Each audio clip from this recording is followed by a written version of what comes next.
right, Drift Dad, you ready? I'm ready. You're not gonna spill anything? Hey, got a cigarette? No. Okay. Let's see here.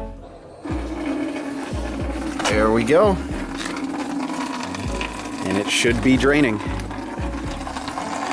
Coming out pretty good. Nice. So basically what we're doing is draining the FRS of all of the gas that's in it.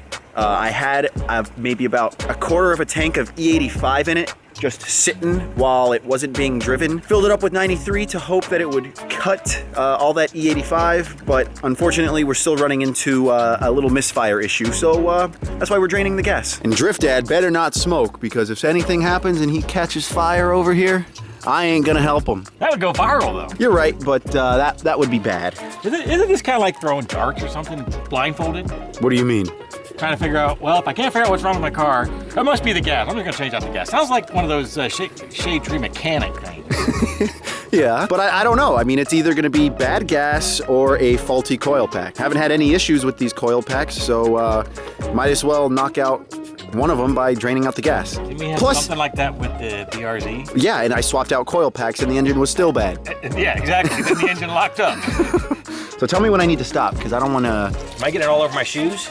No. Okay. Maybe. What are those? Yeah, let's do there. I mean, there's more room, but... Okay, I'll go ahead and disconnect. There you go. Okay, I'll hold this. You want to go ahead and dump it? Do you like the smell of E85? Huh? You like the smell of E85? No, I like getting high. No. That was a joke, by the way.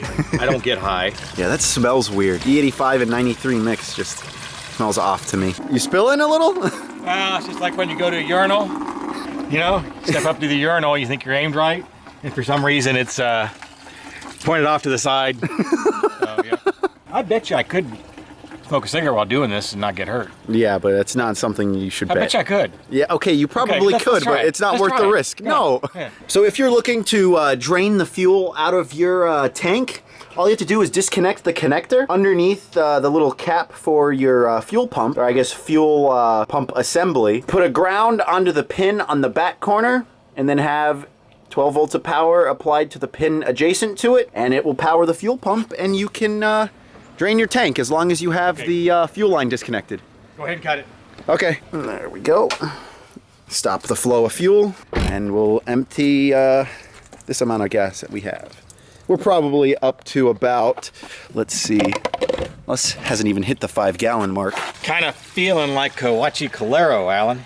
What's that? Look it up. No, the Huachicaleros are the people in Mexico. They're like part of the cartel that go drill holes in the gas pipelines around Mexico and steal gas. That's why the president of Mexico has recently closed down a lot of those gas lines, and there's major gas shortages down there. So what you're saying is we could go to Mexico and sell gas and make money. We could probably make a little bit of money on this.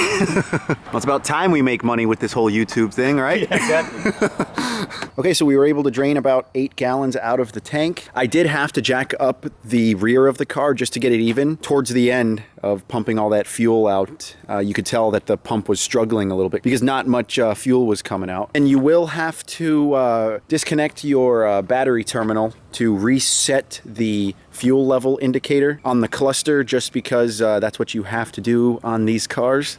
I guess it doesn't read fuel level strictly from the fuel pump assembly. Then I filled her up with 5 gallons of 93, and hopefully, just hopefully, it won't misfire. I was about to say we can go take it out for a quick spin to see if it does misfire, but because we have a little bit of a fender fitment issue, we are going to tackle this with a ghetto way of rolling fenders. If you look over here, I have a handy dandy phone book that we will use to roll the rear fenders. But first, let's go ahead, start her up, roll her back into this little spot, because I'm pretty sure it's gonna get dark on us soon. Sound like a plan, Nacho? Sounds like a plan to me, if you ask me.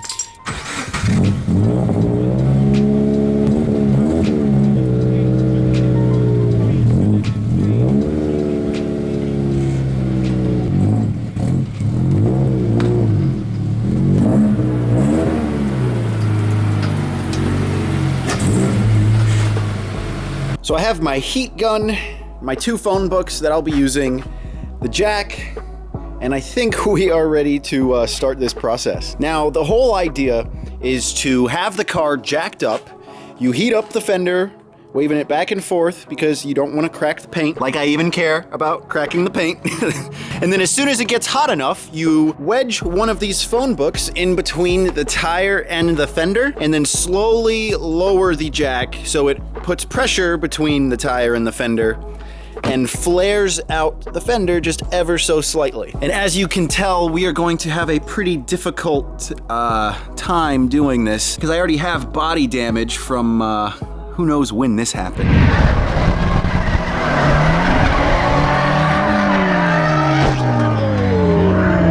And in all honesty, you guys might be thinking I'm cutting a corner here in terms of maybe getting it professionally repaired. I don't see any point in trying to save the body, at least the quarter panel here, because I'm gonna be drifting this thing and chances are I'm more than likely going to damage it again. Yeah, you might think it's tacky, but at the end of the day, it's a drift car and I like to drive hard, so why spend all the money to fix something that's just more than likely going to get broken again? I don't know, that's just me. You guys might not necessarily agree with me, but that's just what it is. And you can't change that.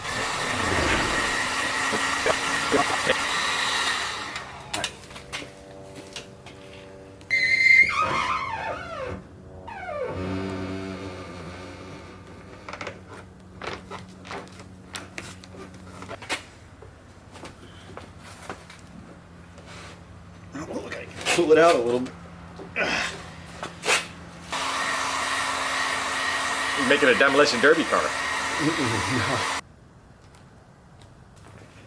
No. You pulled it out some.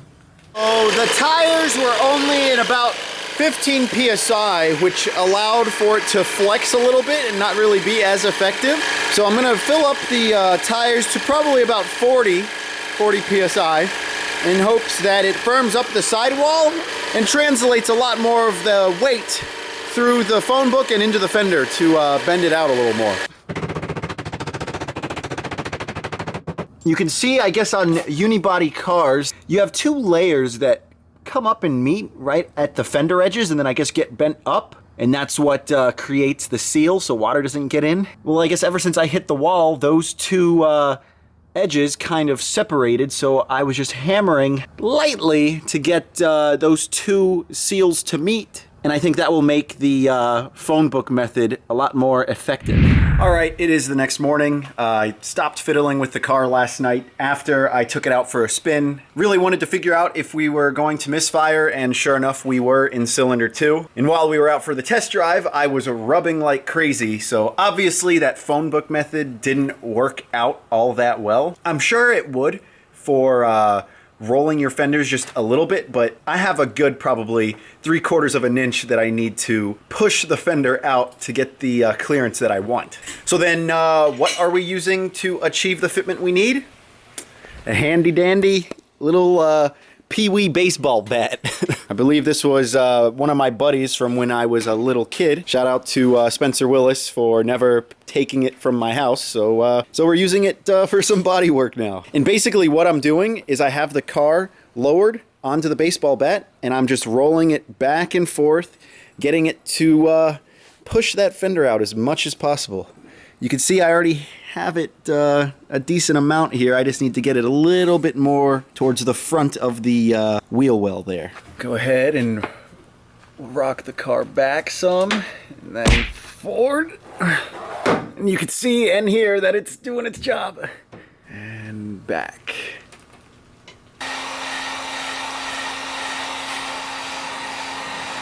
You are so dumb. You are really dumb. For real.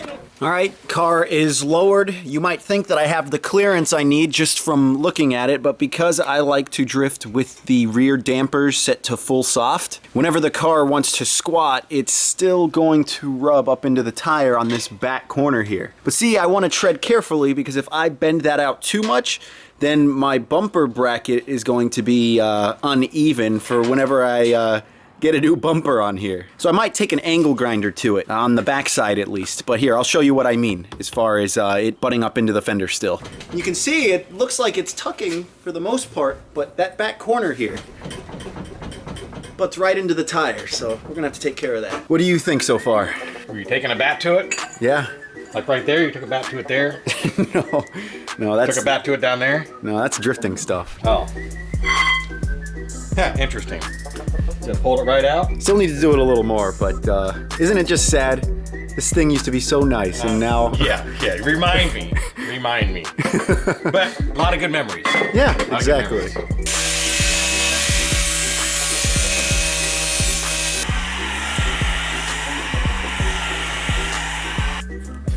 Yep.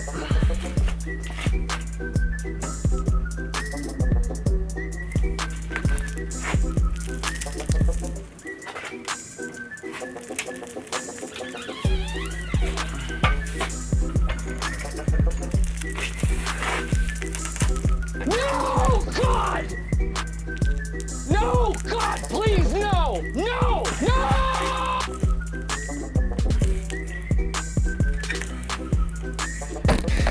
Starting to rain on us now.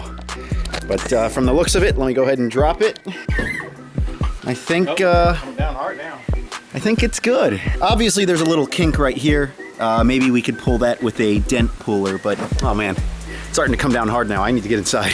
All right, so it is done raining. I forgot to mention this morning that I had swapped out cylinder 2 with cylinder 4's spark plug. My misfire code P0202 is for cylinder 2, so I figured, okay, well, if it's a spark plug issue, then I should see that code move to cylinder 4. I could have done the same for the coil packs by switching out the two and see if the code moves, but because there is a separate code for the coil pack going bad, I figured we could pinpoint maybe a spark plug issue by changing them. So we'll take it out for a spin, and let's hope that I rolled the fenders enough, or I guess pulled them enough to where we aren't rubbing too bad. Gosh, this looks pretty gnarly. I'm gonna have to maybe pull that a little bit more. Oh well, that's drift car life for you. All right, I don't hear any rubbing so far. When I took it out last night, I was hearing rubbing just pulling out of the driveway. Oh, I hear a little bit on the passenger side. Okay.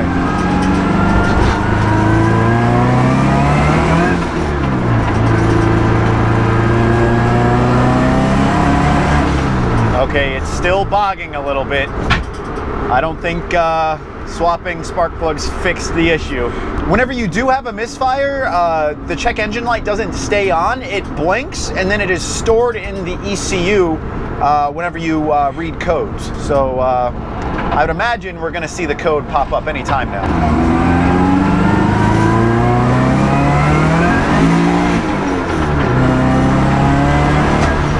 Yep, what is that?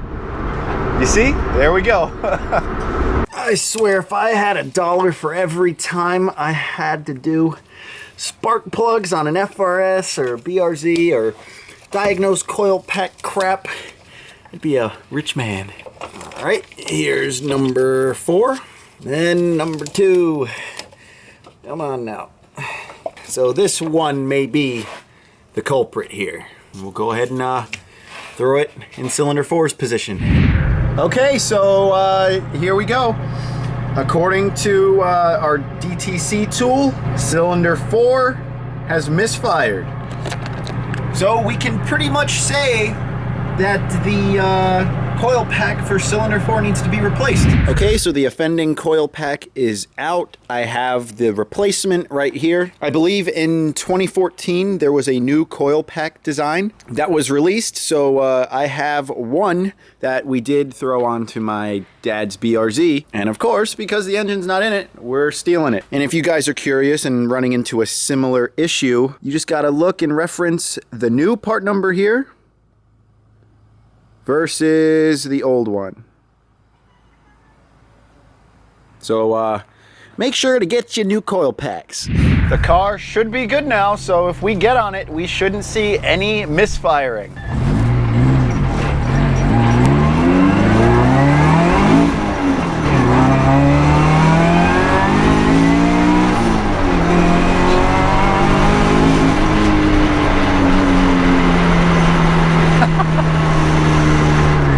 I think we're in business, boys. Only one way to find out, though.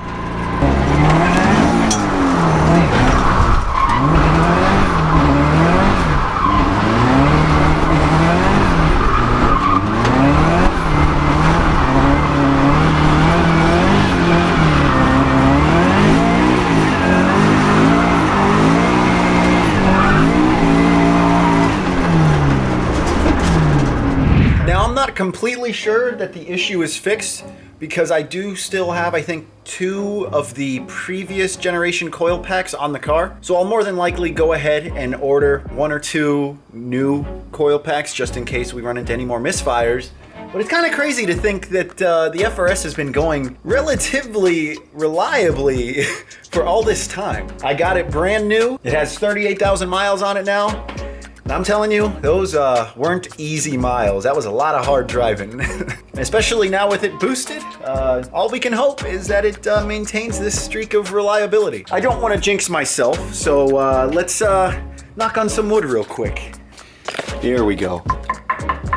Crisis averted. The more I look at this fender here and the damage we caused from rolling it with the baseball bat, the more I am considering just slapping those Rocket Bunny fenders on, which are sitting right there. If you guys would like to see us throw those Rocket Bunny fenders on, let me know, and maybe Drift Ed and I will go ahead and install them in the coming weeks. But as for now, that's it for this video. I hope you guys enjoyed. If you did, make sure to give me a big thumbs up. We'll see you guys next time. Peace.